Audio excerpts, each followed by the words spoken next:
قالت الاعراب آمنا قل لم تؤمنوا، پلس کا انکار ہو گیا نا، ایمان تو نہیں ہے تمہارے اندر، ولیکن قولوا اسلمنا، درمیان میں آ گئے، ولما يدخل الایمان فی قلوبکم، مزید تاکید ہو گئی ایمان تمہارے دلوں میں داخل نہیں ہوا۔ لیکن اب آگے چلیے، وَإِن تُطِيعُوا اللَّهَ وَرَسُولَهُ لَا يَلِدْكُم مِّنْ أَعْمَالِكُمْ شَيْئًا، اگر تم اللہ اور اس کے رسول کی اطاعت کرتے رہو گے اللہ تمہارے عمل میں کوئی کمی نہیں کرے گا۔ اس سے ثابت ہو گیا منافق بھی نہیں، اس لیے کہ منافق کا کوئی عمل قبول نہیں، منافق تو وہ مائنس ویلیو ہے، اس کے ساتھ کوئی نیکی قبول ہو نہیں سکتی۔ کیا عبداللہ ابن ابی کی نمازیں قبول ہوئیں؟ اگرچہ وہ نماز حضور کی امامت میں ادا کی جا رہی ہے، لیکن کیا اس کی نماز قبول ہو سکتی تھی؟ وہ آپ کو یاد ہوگا واقعہ، جب مرا ہے وہ شخص رئیس المنافقین عبداللہ ابن ابی،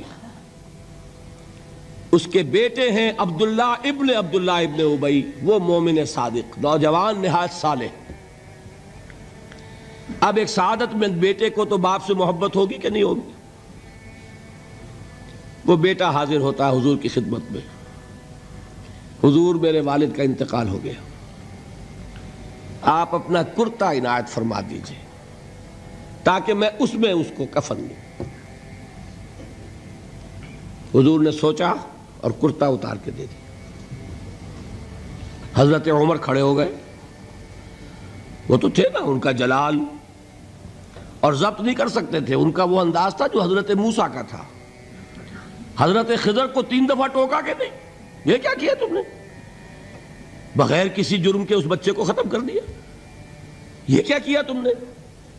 کشتی کو تم نے توڑ دیا، مارو گے ان کو جو اس کے اندر سوار ہیں، یہ کیا کیا؟ یہ دیوار سیدھی کر دی، یہ بدبخت انہوں نے ہمیں کھانے کو بھی نہیں دیا اور ان کی دیوار سیدھی کر رہے ہیں۔ تو حضرت موسیٰ علیہ السلام خاموش نہیں رہ سکتے تھے۔ اِنَّكَ لَن تَسْتَطِيعَ مَعِيَ صَبْرًا، یہی معاملہ حضرت عمر فاروق کا تھا۔ کھڑے ہو گئے، حضور کیا کر رہے ہیں؟ اس دشمن خدا کو آپ اپنا کرتا دے رہے ہیں، اس نے یہ کیا، اس نے یہ کیا، اس نے یہ کیا۔ حضور مسکرا کر فرماتے ہیں، عمر میرا کرتا اسے اللہ کے عذاب سے نہیں بچا سکے گا۔ کبھی سنا آپ نے؟ لیکن ایک ہے مروت، ایک ہے شرافت۔ اس نیک اور صالح نوجوان نے آ کر مجھ سے ایک بات کہی، مجھ سے سوال کیا نا، کیا میری شرافت اور مروت اسے گوارا کر سکتی ہے کہ اس کا ہاتھ میں خالی لوٹا دوں؟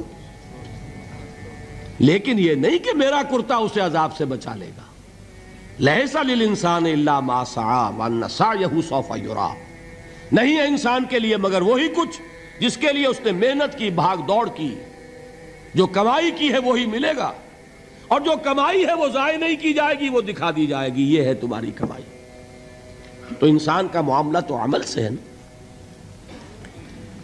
اور میں یہ بھی بتا دوں، لطیف باتیں ہیں یہ کرتا حضور نے دیا کیوں؟ ایک تو آپ کی شرافت اور مروت، اسی شرافت اور مروت کا ایک اور پہلو یہ تھا، حضور اس شخص کا ایک احسان اپنے اوپر سمجھتے تھے۔